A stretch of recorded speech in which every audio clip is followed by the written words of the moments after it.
Hello అండి, నేను ఒక చిన్న టిప్ చెప్తాను. ఇది రాళ్ళ ఉప్పు అన్నమాట. ఈ రాళ్ళ ఉప్పు మనం ఏంటంటే ఇది వాడుకుంటే మంచిది.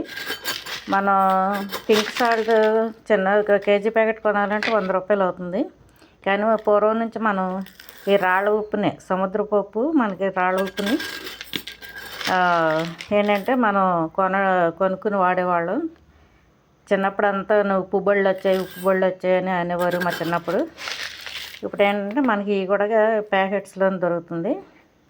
ఈ రాళ్ళ ఉప్పుని ఏం చేయాలంటే బాగా ఎండలో ఎండబెట్టాలి. ఒక 2 days ఎండబెట్టి అప్పుడు ఏం చేయాలంటే ఇలా మిక్సీలో వేసుకుని, మనం అంతా ఒకేసారి చేసుకోకపోయినా పర్లేదు.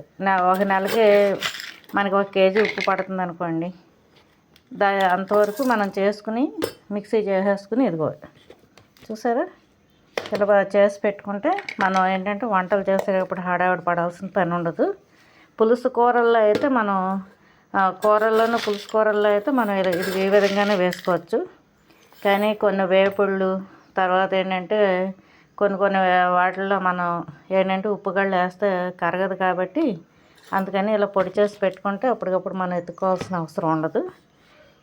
నేను ఈ విధంగా చేసి పెట్టుకుంటాను అన్నమాట. ఏంటంటే ఏ పని కూడా మనం అప్పటికప్పుడు హడావిడి చేసుకోకూడదు. మన ముందు ప్రీ ప్లాన్గా ప్రతిదీ కూడా మనం చేసి పెట్టుకుని ఇది చేసుకోవాలి. మీరు కూడా ఏంటంటే ఈ విధంగా ఉపయోగించుకుంటారని ఆశిస్తున్నాను. ఓకే, నచ్చితే లైక్ చేయండి, షేర్ చేయండి. Thank you.